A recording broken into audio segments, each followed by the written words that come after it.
another video. This is me Saima Pirzada and you're watching Saima Pirzada Reaction channel. तो दोस्तों कैसे हो आप लोग?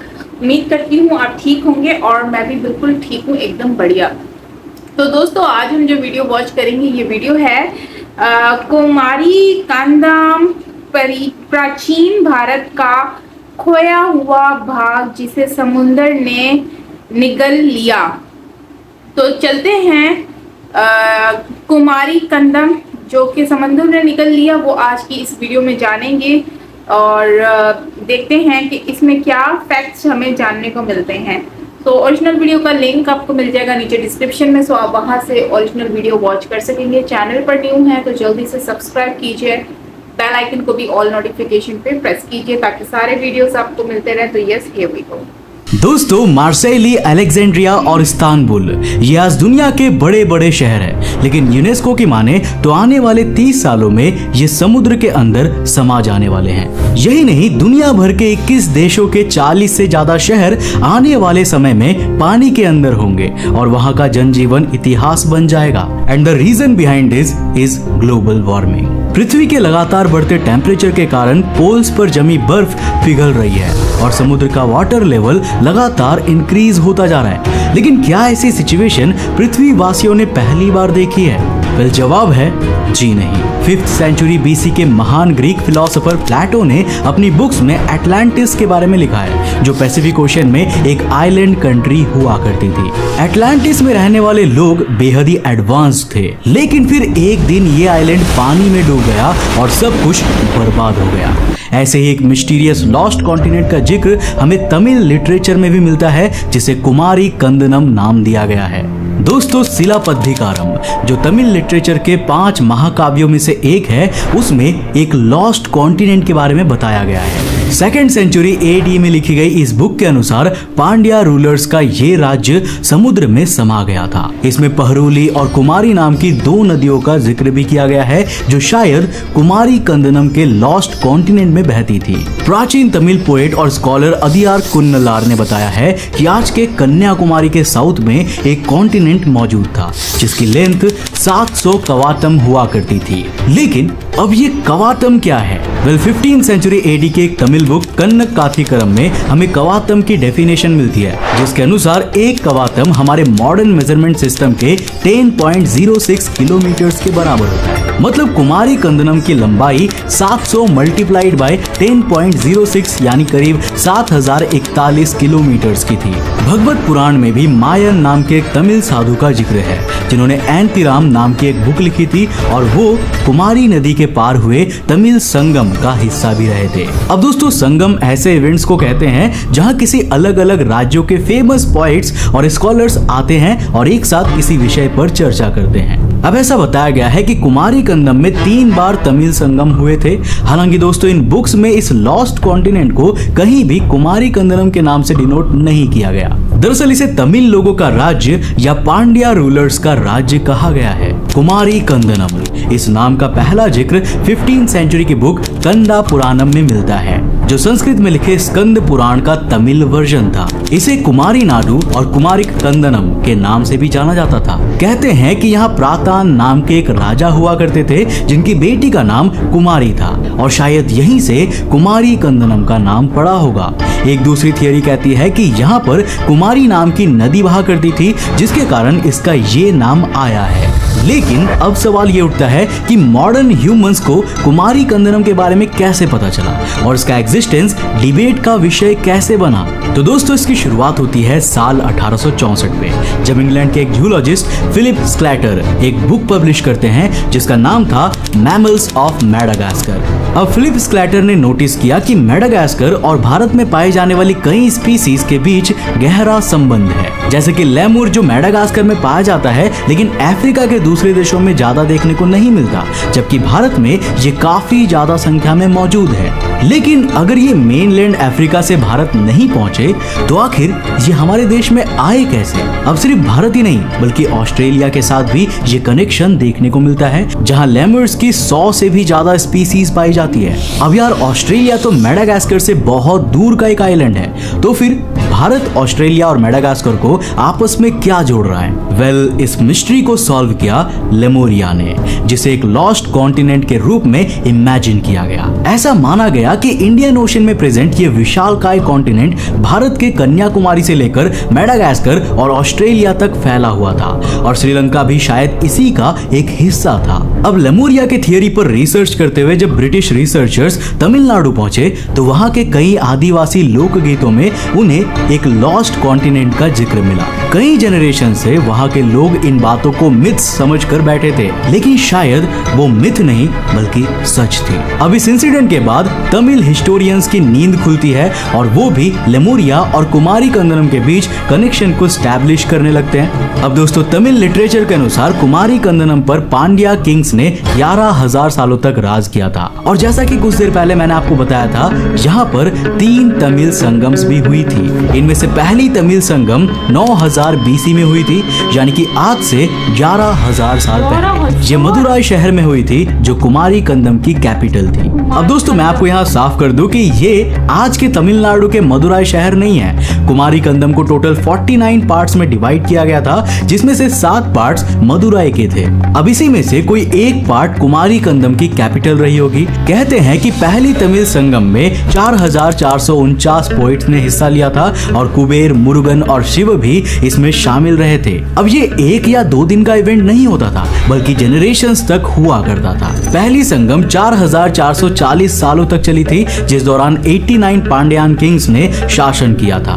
और देखो, ये बातें मैं ऐसे ही हवा में नहीं फेंक रहा। तमिल लिटरेचर की एक बुक इरायनार अक्कापुरुल में इन किंग्स की पूरी लिस्ट मेंशन्ड है। अब दोस्तों, जब हम प्लेटो के बताए गए एटलांटिस की बात करते हैं तो इस लॉस्ट आइलैंड के सबूत कहीं भी देखने को नहीं मिलते, लेकिन कुमारी कंदम के सबूत तमिल लिटरेचर के साथ कई पुराणों में भी मौजूद है। जैसे भगवत पुराण और स्कंद पुराण के बारे में मैं आपको पहले ही बता चुका हूँ। इसके अलावा मत्स्य पुराण और गरुड़ पुराण में भी तमिल लोगों के लॉस्ट कॉन्टिनेंट का जिक्र मिलता है। अब सिर्फ भारत ही नहीं बल्कि चाइनीज और ग्रीक लिटरेचर में भी हमें इस लॉस्ट कॉन्टिनेंट के बारे में इंफॉर्मेशन मिलती है। चाइनीज क्रॉनिकल्स में बताया गया है कि इस लॉस्ट कॉन्टिनेंट में मेरू नाम का एक पर्वत था, जिससे कुमारी, पेरू और पहरुली नदी निकलती थी। इस जगह पर बहुत विशालकाय गोल्ड माइंस हुआ करते थे। अब पांड्यन राजाएं इन गोल्ड माइंस में काम करने के लिए चाइना से मजदूरों को लाया करते थे। मौर्यन एम्पायर के दौरान भारत आए मेगास्थनीज ने अपनी बुक इंडिका में टैप्रोबैन का जिक्र किया है, जो श्रीलंका का पुराना नाम हुआ करता था। मेगास्थनीज ने बताया कि भारत और श्रीलंका को पोरुनाई नाम की नदी डिवाइड करती थी। इस नदी को आज थमीराबरानी रिवर के नाम से जाना जाता है, जो तमिलनाडु में है। नाउ इंटरेस्टिंगली, आज ये नदी इंडियन ओशन में जाकर मिलती है। अब हो सकता है कि प्राचीन समय में यही नदी भारत और श्रीलंका को सेपरेट करती हो। Indian national institute of oceanography की एक रिपोर्ट बताती है कि भारत और श्रीलंका के बीच समुद्र का वाटर लेवल आज से 15,000 साल पहले 100 मीटर्स नीचे हुआ करता। अब रामायण काल में बना राम सेतु भी वाटर लेवल के बढ़ने के कारण ही पानी में समाया है और उसके सबूत भी हमें आज देखने को मिलते हैं। इवन नासा ने भी राम सेतु के होने की बात को वेरीफाई किया है। अब दोस्तों, रावण जो कि इतना महान योद्धा हुआ करता था, क्या आपको लगता है कि उसका राज्य सिर्फ आज के छोटे से श्रीलंका के बराबर होगा? कुछ प्राचीन लेख ये भी बताते हैं कि रावण की ओरिजिनल लंका का बड़ा हिस्सा पानी में समा गया था। तो क्या ऐसा नहीं हो सकता कि आज का ये श्रीलंका कुमारी कंदनम का एक छोटा सा हिस्सा है जो अभी भी पानी के ऊपर बचा हुआ है? अब दोस्तों, ये महज एजम्पशंस है और मैं इन्हें वेरीफाई नहीं कर सकता। इंग्लिश जियोलॉजिस्ट एल्फ्रेड रशल और जर्मन नेचुरलिस्ट एर्नेस्ट हैकेल ने तो यहाँ तक कहा है कि लेमुरिया ही वो जगह है जहाँ एप से ह्यूमंस का एवोल्यूशन हुआ था। मतलब यही वो भूमि है जो इंसानों के लिए क्रेडल ऑफ सिविलाइजेशन रही थी। प्राचीन तमिल लिटरेचर भी कुछ ऐसा ही दावा करते हैं, लेकिन आखिर ये बात किस आधार पर कही जा रही है? तो दोस्तों, ह्यूमन इवोल्यूशन की हमारी करंट अंडरस्टैंडिंग बताती है कि मॉडर्न ह्यूमंस का जन्म अफ्रीका में हुआ था और फिर वो वहां से 2 अलग अलग रास्ते गए थे। अब कुछ होमोसेपियंस के ग्रुप यूरोप की ओर गए थे और कुछ समुद्र के रास्ते भारत से होते हुए ऑस्ट्रेलिया की ओर। लेकिन क्या अर्ली ह्यूमंस के लिए आपको ये दूसरा वाला रास्ता कठिन नहीं लगता? ऑब्वियसली उन्होंने इतना लंबा समुद्री सफर तो नहीं किया होगा और प्राचीन समय में अफ्रीका, भारत और ऑस्ट्रेलिया को जोड़ने वाली कोई ना कोई जमीन तो जरूर रही होगी। आर्कियोलॉजिस्ट का कहना है कि भारत में कोई भी ह्यूमन या मंकी की स्पीसीज ने जन्म नहीं लिया था। तो आखिर भारत में मिलने वाले प्राचीन ह्यूमन और मंकी स्कल्स कहां से आए? वेल, ये आए थे मेडागास्कर और अफ्रीका से लेम्यूरिया के रास्ते, जो असल में कुमारी कंदम था। अगर हम लैंग्वेजेस की हिस्ट्री पर नजर डालें तो एक्सपर्ट्स बताते हैं कि कई अफ्रीकन ट्राइब्स और ऑस्ट्रेलियन ट्राइब्स की लैंग्वेज तमिल से काफी मिलती जुलती है। मतलब यहाँ भी तीनों कॉन्टिनेंट्स में कॉमन कनेक्शन है। लेकिन अब सवाल उठता है कि अगर कुमारी कंदम एग्जिस्ट करता था तो वो समुद्र के नीचे कैसे डूब गया? वेल दोस्तों, इसका जवाब शायद पृथ्वी पर आई आखिरी आइस एज में छिपा हुआ है। ये आइस एज आज से 24 लाख साल पहले शुरू हुई थी और आज से करीब 11,500 सालों पहले खत्म हो गई थी। इस आइस एज के खत्म होते ही पृथ्वी के पोल्स पर जमी बर्फ तेजी से पिघलने लगी और उसके कारण समुद्र का वाटर लेवल ऊपर आने लगा। देखते ही देखते कुछ हजार सालों के इंटरवल में ये इतना ऊपर आ गया कि कुमारी कंदम इसके अंदर समा गया। हालांकि इससे वहां के लोगों के लाइव्स को नुकसान नहीं हुआ था। तमिल लिटरेचर्स बताते हैं कि कुमारी कंदम में रहने वाले लोग पहले ही इसे छोड़कर दुनिया के अलग अलग कोनों में चले गए थे और उन्होंने वहां पहुंचकर नई नई सिविलाइजेशन को जन्म दिया। कुमारी कंदम की मिस्ट्री हमारे प्राचीन लेखों, पृथ्वी की बदलती कंडीशंस और प्रकृति के कहर से होती हुई निकलती है। नाउ होपफुली आने वाले दिनों में हम ओशन में और गहराई पर रिसर्च कर पाएंगे और इस एंशिएंट लॉस्ट कॉन्टिनेंट के सबूत को खोज पाएंगे। वैसे आप इसके बारे में क्या सोचते हैं? क्या आपने पहले कुमारी कंदम के बारे में सुना था या फिर क्या आप भी बिलीव करते हो कि ऐसा कुछ पॉसिबल हो सकता है? अपनी राय नीचे कमेंट सेक्शन में जरूर देना। दोस्तों, वीडियो पसंद आया तो लाइक करके जाना। मैं मिलता हूँ आपको नेक्स्ट एपिसोड के साथ, तब तक के लिए बाय। सो फ्रेंड्स, ये वीडियो तो बहुत ज़्यादा इन्फॉर्मेटिव थी और एक्चुअली मैं आपको इसके पीछे की रियलिटी बताऊँ ना तो ये काफ़ी पहले के टाइम में, जैसे मेरे माइंड में ना एक कुमारी कंदम के नाम से मेरे माइंड में आया था द्वारका। द्वारका भी तो सेम टू सेम यही कॉन्सेप्ट हुआ था ना कि द्वारका एक मतलब कि कृष्णा जी की नगरी थी, उसके बाद वो पानी में बह मतलब के अंदर चली गई है। तो ये वही कॉन्सेप्ट है। अगर हम देखें तो श्रीलंका का जो है उसका भारत से बहुत ज़्यादा हिस्ट्री से ताल्लुक है। तो वैसे मैंने कुमारी कंदम के बारे में फर्स्ट टाइम सुना है, लेकिन इसके बारे में मानने में आता है कि ये इसकी एग्जिस्टेंस जो है वो बेसिकली लंका, मतलब कि जो रावण की लंका है वहाँ से बिलीव करती है कि इसको गोल्ड की जो है वो लंका कहा जाता था। गोल्ड टर्म्स मतलब कि गोल्ड, सोने की लंका। तो यहाँ पर ये भी सुनने में आता है कि गोल्ड वगैरह जो है वो बहुत ज़्यादा जो है वो गोल्ड यहाँ पर एग्जिस्ट करता था। उसके साथ साथ जो है यहाँ पर साउथ इंडियन जो हैं वो लोग भी यहाँ पर बहुत ज़्यादा रूल किया करते थे। मतलब इस और वहाँ की लैंग्वेज से भी काफ़ी ज़्यादा जो है वो उनका लुक भी लोगों का सेम टू सेम लगता है। अगर हम देखें तो वहाँ के जो लोग हैं श्रीलंका के, तो वहाँ के लोगों का फेस एक्सप्रेशन और लैंग्वेज भी काफ़ी हद तक जो है वो सेम टू सेम लगती है।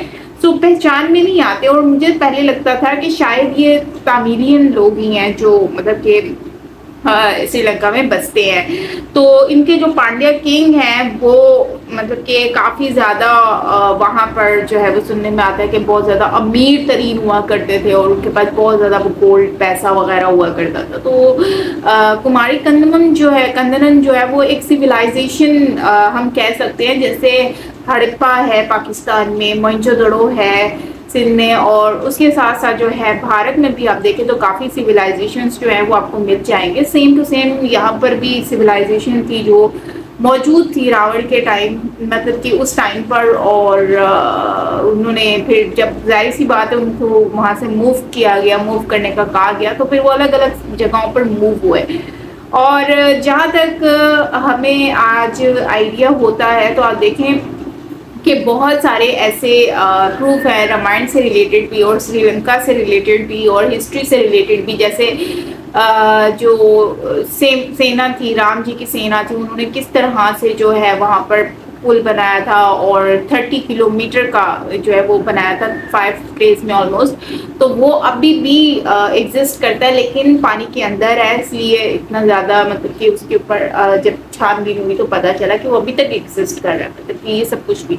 तो ये कहना बिल्कुल सही होगा कि ये एग्जिस्ट करती है लेकिन ये कि जैसे दीवार का है वैसे ये भी है, तो ये पानी के अंदर है, तो जाहिर सी बात है इसके ऊपर और भी बहुत सारी चीज़ें निकल कर आएंगी कुछ टाइम के बाद, लेकिन काफ़ी कुछ जानने को मिलेगा। सो फ्रेंड्स, यहाँ पर ही करते हैं वीडियो को एंड। तो आप बताइए कि ये क्या वाकई में रियलिटी है इसके ऊपर कि नहीं है, ये आप मुझे बताएंगे नीचे कमेंट में। आपके पास कुछ रियलिटी बेस्ड इंफॉर्मेशन है तो ज़रूर शेयर कीजिएगा मुझसे, मुझे अच्छा लगेगा। और मिलते हैं नेक्स्ट वीडियो के साथ फ्रेंड्स, अपना बहुत सारा ख्याल रखिएगा। Lots of love.